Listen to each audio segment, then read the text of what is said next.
सत साहेब सभी को राम राम। एक प्रश्न है कि सबसे बड़ा पापी कौन है। पापी तो पापी होता है, इसमें बड़ा छोटा क्या देखना। लेकिन पापी कौन है, प्रश्न तो ये होना चाहिए। सबसे बड़ा सबसे छोटा उससे क्या फर्क पड़ेगा। जिसने पाप कर दिया वो तो पापी है। लेकिन पापी होता कौन है और पाप क्या होता है। लोग बड़ा पाप पुण्य में सोचते हैं कि ये हमारा पाप हो गया, ये पुण्य हो गया। लोग कहते हैं, बोले जी हम तो बड़ा पुण्य करते हैं, बड़े दान देते हैं।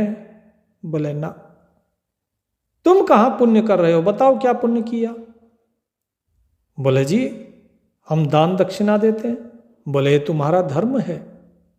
जिस प्रकार कर राष्ट्र का आधार होता है, इसी तरह दान समाज का आधार होता है। तो तुम अपने समाज का जो कर्तव्य है उसका निर्वाह कर रहे हो। कर्तव्य कभी पुण्य तो नहीं हो सकता, और जो इस कर्तव्य का निर्वाह नहीं कर रहा है वो पाप जरूर है। बोले तो फिर पाप और पुण्य की परिभाषा क्या है। बोले जब तक आपके अंदर अहम है, आप कुछ भी ये सोचते हो कि ये मैं करता हूं, जब तक आप स्वयं को कर्ता माने हुए हैं तब तक पाप भी आपका और पुण्य भी आपका, उसका कर्म फल भी आप ही भोगोगे। लेकिन पुण्य क्या है। पुण्य है व्यक्ति का वो कर्म जो कि उसे करने के लिए वो बाध्य नहीं है, लेकिन फिर भी वो करता है। जैसे सभी से प्रेम करना ये आपका कर्तव्य है, लेकिन आप अपने परिवार के प्रति जिस प्रकार का कर्म करते हैं, जिस प्रकार का कर्तव्य आपका अपने परिवार के प्रति है, यदि आप देखते हैं कोई दूसरा दुखिया है, उसके साथ भी अगर आप वैसे ही जैसे बैठते हैं उसका दुख दर्द बांटने हैं, आप उसके लिए बाध्य नहीं हैं, लेकिन आप फिर भी बैठ के उसका दुख दर्द बांट रहे हैं, वो पुण्य है। यदि आप किसी भूखे को भोजन खिला रहे हैं, अगर आपके पास अधिक है आपने दे दिया, वो पुण्य नहीं है। पुण्य वो है जब आपको 3 रोटी की भूख है या 4 रोटी की भूख है, आपके पास 2 रोटी है, उसमें से भी आपने 1 रोटी उसे दे दी, ये पुण्य है। बोले जी ऐसे तो बहुत सी चीजें हैं, एक स्पष्ट रूप में समझाइए। लोगों का प्रश्न आता है, बोले सीधे सीधे हमें तो एक लाइन में समझा दीजिए कि ये पाप है और ये पुण्य है। इतना घूम फिर के बोले हमें समझ में नहीं आता है। मैं ठीक है, तो एक स्पष्ट सीधी सीधी लाइन में, एक लाइन में इसका उत्तर एक ही है। जो भी चीज आपको प्रभु से दूर करे वो पाप, और जो आपको प्रभु के निकट लाए वो पुण्य। बस इतना समझ लीजिए।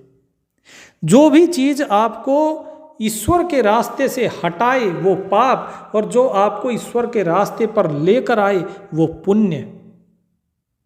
एक बार ऐसे ही सभी धर्मों के जो लोग थे वो कबीर साहिब जी के पास आकर बैठ गए, सभी पंथों के, और बोले कि भाई आप कहते हो ये भी अच्छा नहीं है वो भी अच्छा नहीं है, तुम सबकी बुराई करते रहते हो। तो कबीर साहब बोले कि मैं किसी की बुराई नहीं करता हूं, मैं केवल सत्य बताता हूं लोगों को, और वो भी जब जब लोग मुझसे प्रश्न करते हैं। मुझे क्या पड़ी है, किसी की बुराई करूंगा किसी की बड़ाई करूंगा। मैं बुराई करने वाला कौन, मैं बड़ाई करने वाला कौन। अच्छा मुझे एक चीज बताओ, सबसे बड़ा पापी वो है जो अहंकार रखता है कि नहीं है। बोले जी हाँ ठीक है। बोले ये मैं के कारण अहंकार है। सबने हाँ भरी कि हाँ जी मानते हैं। बोले उसके बाद फिर जो पाखंड करता है वो पाप है कि नहीं है। बोले जी हाँ जी पाखंड करता है वो भी पाप है। बोले चलो ठीक है। अच्छा मुझे ये बताओ, बलि राजा थे, उनको किसने ठगा। भाई 52 रूप में आए ना, बामन अवतार लिया, किस रूप में आए, ब्राह्मण के रूप में आए। बोले हाँ जी। अच्छा, सीता को हरण करने के लिए किस रूप में आया रावण? बोले जी ब्राह्मण के रूप में। बोले तो अगर मैंने ये बोल दिया तो कौन सा गलत कर दिया भाई? सारी चोरी ब्राह्मणों ने नहीं की हो तो बता दो। तो उनमें जो ब्राह्मण थे वो बिदक गए। बोले जी हमें कैसे कह रहे हो, हमने कौन सी चोरी कर ली? बोले ठीक है अभी बता देते हैं भाई। बड़सो पापी आही गुमानी, कबीर साहब अपनी 14वीं रमैणी में कहते हैं कबीर बीजक की कि बड़सो पापी आही गुमानी, पाखंड रूप छलेउ नर जानी, कि सबसे बड़ा पापी वो है जो अहंकारी है, उससे बड़ा तो कोई पापी ही नहीं है। पाखंड करता है वो अपने अहंकार के कारण, पाखंड रूप करके ही सीता को हरा रावण ने, छल करते हैं। बोले जी उनकी छोड़ो, हमारी बताओ ना, ब्राह्मणों ने कौन सा कर दिया? अरे उन्होंने ब्राह्मणों का रूप धर लिया। क्यों? बोले क्या रावण ब्राह्मण नहीं था? क्या पुलस्त मुनि का वंशज नहीं था? और सुनो, चलो तुम्हारी बता देते हैं। कबीर साहेब क्या बोले? बोले वामन रूप छलेउ बलि राजा, ब्राह्मण कीन कौन को काजा। बताओ तुमने किसका काम सिद्ध कर दिया? ब्राह्मण ही सब कीन हा चोरी, ब्राह्मण ही की लागल खोरी, ब्राह्मण कीन हो वेद पुराना, कैसे हो के मोहि मानुष जाना। अब बताओ, तुमने उस परमात्मा को मनुष्य बना दिया और तुम स्वयं जो है अपने आप को तुम कहते हो कि मैं मनुष्य हूं, तुमने स्वयं को ही नहीं जाना। तुमने वेद पुराण इतने ये सब लिख के और फिर बोले जी इसको हम ही पढ़ेंगे, बाकी कोई नहीं पढ़ेगा। ये तुम्हारा बताओ पाखंड है कि नहीं? क्या ज्ञान पे अधिकार सिर्फ ब्राह्मणों का है, औरों का नहीं है? तो ये तुमने गलत किया कि नहीं किया? अब ब्राह्मण चुप, लेकिन बाकी बोले हाँ जी बात तो सही है। बोले लो सब बोल रहे हैं, अब बताओ। सारी चोरी तुम्हारी की हुई है भाई। तुम कहते हो कि भोग लाओ जी, एकादशी है व्रत लाओ, भोग लेके आओ, यहाँ कथा हुई भोग लेके आओ। हर चीज़ का तुम्हें जो है भोग चाहिए। कहीं किसी ने कुछ हवन किया, कुछ भी किया, हर जगह तुम्हें ही खाने को चाहिए, सब जगह तो तुम्हें ही चाहिए। तो बताओ तुम ठग हुए कि नहीं हुए? अपनी मेहनत की क्यों नहीं खाते? तो दूसरा बोला, बोले जी हम तो जो है ऐसा कुछ नहीं करते हैं, हम तो कृष्ण भक्त हैं। बोले अच्छा। दूसरा बोला, बोले जी हम तो शिव जी के भक्त हैं, हम तो शैव हैं। कोई भूतों को प्रेत को पूजने वाला है, कोई जैन है, कोई मुसलमान है, कोई कुछ है, कोई कुछ है। बोले जी ब्राह्मणों ने किया ना, हमने थोड़ी ना किया। तो कबीर साहब बोले, बोले ऐसा नहीं है। तुम क्या सोचते हो तुम्हारे पंथ कहां से आए? एक से ब्रह्म पंथ चलाया, एक से हंस गोपाल ही गाया, एक से शंभु पंथ चलाया, एक से भूत प्रेत मन लाया, एक से पूजा जैन विचारा, एक से निहुर निमाज गुजारा। कि मेरे भाई तुम्हारा चाहे ब्राह्मण का पंथ हो, चाहे तुम कृष्ण पंथी हो, चाहे तुम शिव पंथी हो, तुम किसी भी पंथ के हो, तुम भूत प्रेत को मानते हो, तुम जैनी हो, तुम मुसलमान हो, किसी भी कुल के, किसी भी धर्म के, किसी भी पंथ के क्यों ना हुए, लेकिन जरा एक चीज तो बताओ, क्या तुम उस परमात्मा को छोड़ के जो एक है, उस एक को छोड़ के तुम कहाँ भटक रहे हो? एक कहता है कि मैं तो शिव की पूजा करूंगा, लेकिन उस परमात्मा को छोड़ दिया। एक कहता है कि मैं कृष्ण की पूजा करूंगा, लेकिन उस परमात्मा को छोड़ दिया। एक ने भूत प्रेतों को पूजना शुरू कर दिया, उस परमात्मा को छोड़ दिया। एक जैनी बन गया, उस परमात्मा को छोड़ दिया, और एक मुसलमान बन गया, लेकिन उस परमात्मा को छोड़ दिया। तो बताओ तुम पापी हो कि नहीं? जो परमात्मा के रास्ते को छोड़ के, उस एक को छोड़ के बाकी दूसरे को भजता है, क्या वो परमात्मा से अलग नहीं जा रहा? तुम उस एक के रास्ते पर क्यों नहीं चलते हो? मैं तुम्हारी निंदा नहीं करता, लेकिन मैं तुम्हें सत्य बता रहा हूं, क्योंकि तुम उस परमात्मा को छोड़ के बाकी सब कुछ करने को तैयार हो, और इसके लिए तुम किसी भी चीज का हिचकिचाहट नहीं मानते कि ये जो मैं कर रहा हूं ये गलत कर रहा हूं। तो कबीर साहब क्या कहते हैं? कोई काम का हटा न माना, झूठा खसम कबीर न जाना, तन मन भज रहू मोरे भक्ता, सत्य कबीर सत्य है बक्ता। कि तुमने किसी काम की शर्म नहीं मानी, तुमने ये सब अपना पेट भरने के लिए किया, और ये सच्चाई है। नहीं तो बताओ, जब परमात्मा एक है तो तुम अलग अलग क्यों हो गए?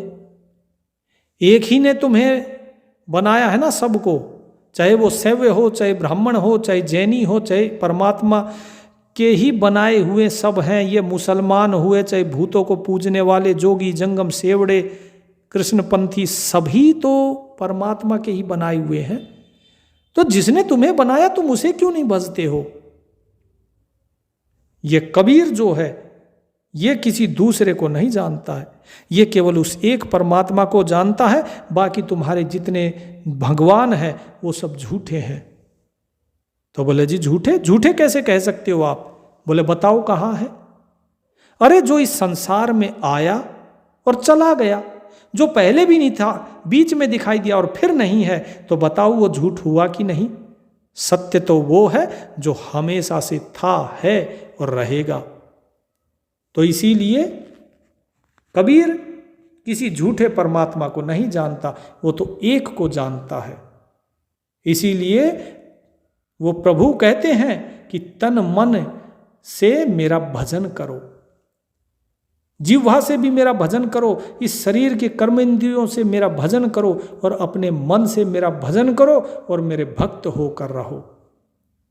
और क्योंकि वो जो परमात्मा है वही सत्य है, वही कबीर है और वही वक्ता है। बोलने वाला मैं नहीं बोल रहा हूँ, ये मेरे अंदर जो बैठा है, ये बोलने वाला जो वक्ता है, ये वो सत्य, वो परमात्मा ही है। इसीलिए तुम भी उसके रास्ते पर चलो। वो परमात्मा ही तो है सब कुछ, वो खुद ही देवता है, वो खुद ही जो है उस देवता पे चढ़ने वाली पत्तियां हैं, वो खुद ही कुल है और खुद ही उसकी अपनी जात है। तुम उसकी कुल जात, उसका नाम रखते हो नहीं, तुम्हारी जरूरत नहीं है। अरे जो एक है उसका नाम रख के क्यों लोगों को भरमा रहे हो? क्यों लोगों को शब्द जाल में उलझा रहे हो? जब एक ही है तो नाम रखने की जरूरत क्या है? वो प्रभु है, ईश्वर है, अल्लाह, खुदा, कुछ भी कह लो उसे, वो एक ही तो है। लेकिन तुम उसे अलग अलग नाम देते जा रहे हो। तुमने इतने पंथ बना दिए, लोगों को भरमा दिया। कबीर साहब कहते हैं, आप ही देव आप ही पाती, आप ही कुल आप है जाति, सर्वभूत संसार निवासी, आप ही खसम आप सुख राशि। कि सारे संसार के अंदर, सभी भूतों के अंदर वही परमात्मा ही निवास कर रहा है आत्मा रूप में। वो स्वयं ही खसम है, खसम अर्थात स्वामी, और स्वयं ही सभी सुखों की खान है, सारा सुख देने वाला। तुम्हें जो भी सुख मिल रहे हैं ये सारे सुख देने वाला वो प्रभु ही है, वो परमात्मा ही है, कोई और नहीं है। जितने देवी देवता हैं ये सब कुछ वो परमात्मा ही है।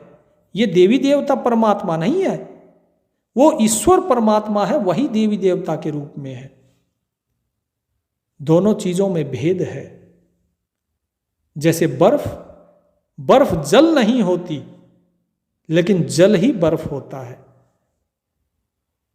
इसमें भेद है, क्योंकि एक साकार है, उसका आकार है, लेकिन पानी का तो कोई आकार नहीं। उसको जिसमें डालोगे वो यही आकार ले लेगा।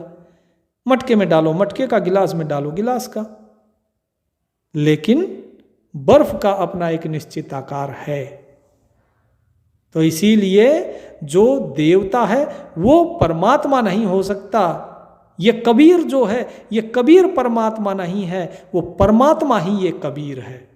वो परमात्मा ही इस कबीर के अंदर बैठ के बोल रहा है। और मुझे ये समझाते समझाते तुम्हें क्या लगता है आज तुम्हें समझा रहा हूं? अरे मेरे को तो 4 युग हो गए, हर युग में आता हूं और समझाता हूं लोगों को, लेकिन किस किस के आगे मैंने नहीं कहा। लेकिन लोग जो हैं समझते ही नहीं है। कहते मोहि भये जुगचारी, काके आगे कहों पुकारी। किसके आगे पुकार करके रहूं? किस किस को मैंने नहीं कहा, लेकिन 4 युगों में कोई मानता ही नहीं है। साच कोई ना मानही झूठई के संग जाए, झूठई झूठा मिल रहा अहमक खेहा खाए। ये जो है मिट्टी खाता है। क्यों? क्योंकि ये झूठे के साथ मिल रहा है, ये सच को मानता ही नहीं। अब जैसे तुम्हें मैंने सच बताया लेकिन मानोगे फिर भी नहीं, क्योंकि तुमने झूठ का आचरण किया है, इसीलिए तुम झूठे के पास बैठोगे, तुम मेरे पास नहीं बैठोगे। क्योंकि तुम्हारे जो पाखंड है, तुम अपने पाखंडों को तुमने रचा है, इसलिए तुम अपने पाखंड का ही समर्थन करोगे। और यही है पाप। पाप यही है जो प्रभु से तुम्हें दूर ले जाए। तुमको इस पाप ने, तुम्हारे इस पाखंड ने प्रभु से दूर करके और इस देव, इन पत्थरों के नजदीक कर दिया, इसलिए तुम पापी हो। और जो झूठे के साथ बैठेगा तो उसे सत्य का अमृत कहां से मिलेगा? उसके मुंह में तो राख ही आएगी, अर्थात अंत समय वो इसी शमशान में लेटा होगा, मुक्ति नहीं है उसकी। तो ये साहिब ने यहां पे स्पष्ट रूप से बताया कि भाई किस प्रकार से पाप और पुण्य को परिभाषित किया जाता है। उन्हीं बदरिया परी गए सांझा, अगवा भूला बनखंड मांझा। पिय अंते धन अंते रहई, चौपर कामर माथे गहई। कि भाई बादल हो गए हैं और सांझ हो गई है, और इस जंगल के अंदर जो व्यक्ति जा रहा है वो अपना रास्ता भूल गया है। कहने का अर्थ ये है कि धीरे धीरे उम्र निकलती जा रही है और इसी पाप पुण्य और इसी पाखंड में फंस के हमारा सारा समय निकलता जा रहा है। संध्या हो रही है, अर्थात हमारा जीवन जो है वो ढल रहा है, मृत्यु के नज़दीक जा रहे हैं हम। और हम भूले हुए हैं बनखंड अर्थात जंगल। जंगल कौन सा? ये संसार। इस संसार के अंदर हम अभी तक भूले हुए हैं, हमें अभी तक अपने स्वरूप का या उस परमात्मा का ज्ञान नहीं हुआ है। पिया अंते धन अंते रहई। वो प्रभु जो है, वो हमारा जो पिया है वो कहीं और है। वो जो हमारा धन है, कौन सी? हमारी सांसों की पूंजी। धन अंते रहई, ये हमारी सांसों की पूंजी जो है इसका भी अंत होता जा रहा है। लेकिन उस पिया, उस प्रभु से अभी तक मिलन नहीं हुआ। क्यों? क्योंकि चौपर कामर माथे गहाई। हमने इस काम के साथ चौपड़ खेली। चौपड़ अर्थात जुआ, जो बोला जाता है ना, द्यूत, लूडो आजकल की भाषा में। बोले हमने जुआ खेला और आखिर में हमारे माथे क्या लगा? कलंक लगा, और हम अपनी सारी पूंजी यहाँ पर गंवा के चल दिए। अब पछताता है फिर, इसीलिए समझ जाओ, संभल जाओ, अभी भी समय है, नहीं तो तुम पछताओगे। फुलवा भार न ले सके, कहे सखियन सो रोए, ज्यों जो भीजे कामरी, त्यों तो भारी होए। तुम्हारे ऊपर ये कर्मों की जो गांठ है, ये जो गठड़ी तुमने लादी हुई है, ये धीरे धीरे भारी होती जा रही है। इस जीव का इतना भी सामर्थ्य नहीं है कि ये फूल के समान भार भी उठा सके, लेकिन इसने इस भारी गठड़ी को उठाया हुआ है, कर्मों के बोझ को उठाया हुआ है। और अब ये बोझ जैसे जैसे भारी होता जा रहा है, ये आत्मा अपनी सखियों के आगे रोती है, अर्थात जीव अपने मित्रों के आगे रोता है बैठ के कि मेरे साथ ऐसा हो रहा है। जब उसे कष्ट मिलता है, जब उसे अपने कर्मों का कर्म फल भोगना होता है तो वो रोता है, लेकिन उसके बाद वो रोना किसी काम नहीं आता। इसीलिए साहिब ने कहा, फुलवा भार न ले सके, कहे सखियन सो रोए, ज्यों जो भीजे कामरी, त्यों त्यों भारी होए। और ये भीगती जा रही है अज्ञान में, और ये और भारी होती जा रही है क्योंकि कर्म इस पे लदते जा रहे हैं, और एक दिन इसके बोझ के तले व्यक्ति मर जाता है।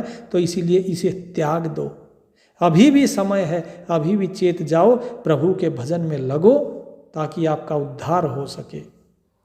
तो लोगों ने पूछा कि हे सतगुरु जी, फिर ये बताइए, जब पता है कि ये सब पाप है, व्यक्ति फिर ये सब करता क्यों है? क्यों इतने इन्होंने पाखंड बनाए हुए हैं? क्यों इतने पंथ बनाए हुए हैं? ये बात समझ नहीं आ रही है कि जब सभी को पता है कि परमात्मा एक ही है, ये सब भजते तो एक को ही हैं, बस फर्क इतना है कि ये उस परमात्मा को ना छोड़ के, अर्थात परमात्मा को छोड़ के बाकी दूसरों को भजते हैं, उस प्रभु को नहीं भजते। ऐसा क्यों? क्यों व्यक्ति जो है सत्य से भटक जाता है? क्यों वो सत्य मार्ग पे नहीं चलता? तो इस चीज के बारे में अगली रामायणी में कबीर साहब बताते हैं, जो कि अगले भाग में आपको बताई जाएगी। सत साहेब।